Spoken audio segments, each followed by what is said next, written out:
سحری کھانے کا حکم۔ سحری کھانا مسنون ہے۔ حدیث شریف میں اس کی بڑی فضیلت آئی ہے۔ اگر بھوک نہیں یا کھانے کی خواہش نہیں تو اس سنت پر عمل کرنے کے لیے 2 چھوارے اور کھجور کھا لی یا پانی کا گھونٹ پی لیا تو اس سنت پر عمل ہو جائے گا۔ روزہ رکھنے کے لیے سحری کرنا سنت ہے، فرض واجب نہیں ہے، لہٰذا رات کو سحری کھانے کے لیے آنکھ نہیں کھلی یا آنکھ کھلی لیکن کھانے کے لیے کچھ نہیں ملا تو سحری کے بغیر روزے کی نیت کریں، روزہ درست ہو جائے گا۔ سحری چھوٹ جانے کی وجہ سے روزہ نہ رکھنا بہت بڑا گناہ ہے۔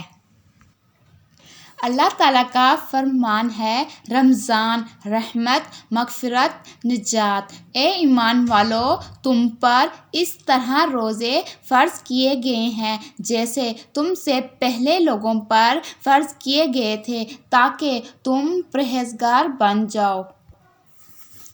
روزوں کا مہینہ رمضان کا مہینہ ہے جس میں قرآن اول نازل ہوا، جو لوگوں کا رہنما ہے، جس میں ہدایت کی کھلی نشانیاں ہیں اور جو حق و باطل کو الگ کرنے والا ہے۔ روزہ فرض ہونے کی ایک حکمت۔ نبی کریم صلی اللہ علیہ وآلہ وسلم نے ماہ رمضان المبارک میں کچھ دن غار حرا میں گزارے تھے۔ اس دوران آپ صلی اللہ علیہ وآلہ وسلم دن کو کھانے سے پرہیز کرتے اور رات کو ذکر اللہ میں مشغول رہتے تھے، تو اللہ نے ان دنوں کی یاد تازہ کرنے کے لیے روزے فرض کیے تاکہ اس کے محبوب صلی اللہ علیہ وآلہ وسلم کی سنت قائم رہے۔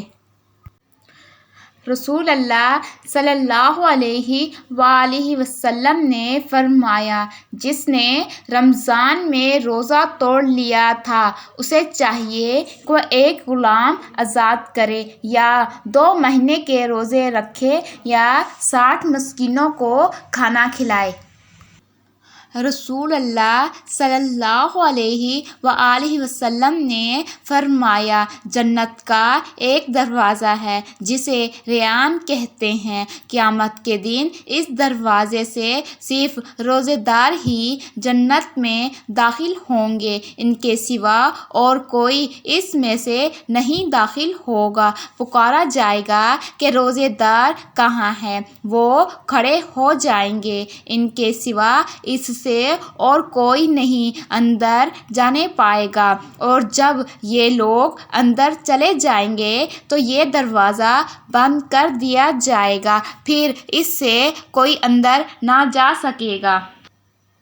رمضان وہ مہینہ ہے جس کے پہلے 10 دن رحمت کے ہیں، دوسرے 10 دن مغفرت کے ہوتے ہیں اور آخری 10 دن تو آگ جہنم سے آزادی حاصل کر لینے کے ہوتے ہیں۔ امیر المومنین امام علی رضی اللہ عنہ تلقین فرماتے ہیں، ماہ رمضان میں کثرت سے استغفار اور دعا کرو، کیوں نہ کہ دعا تم پر بلاؤں کو دور کر دیتی ہے اور استغفار گناہ کو مٹا دیتا ہے۔ رسول اللہ صلی اللہ علیہ وآلہ وسلم نے فرمایا، لوگ ہمیشہ خیر پر رہیں گے جب تک افطار جلدی وقت میں کریں گے۔ ایک نیکی سے انسان پرہیزگار نہیں بنتا، لیکن ایک گناہ کرنے سے انسان گناہگار ضرور بن جاتا ہے۔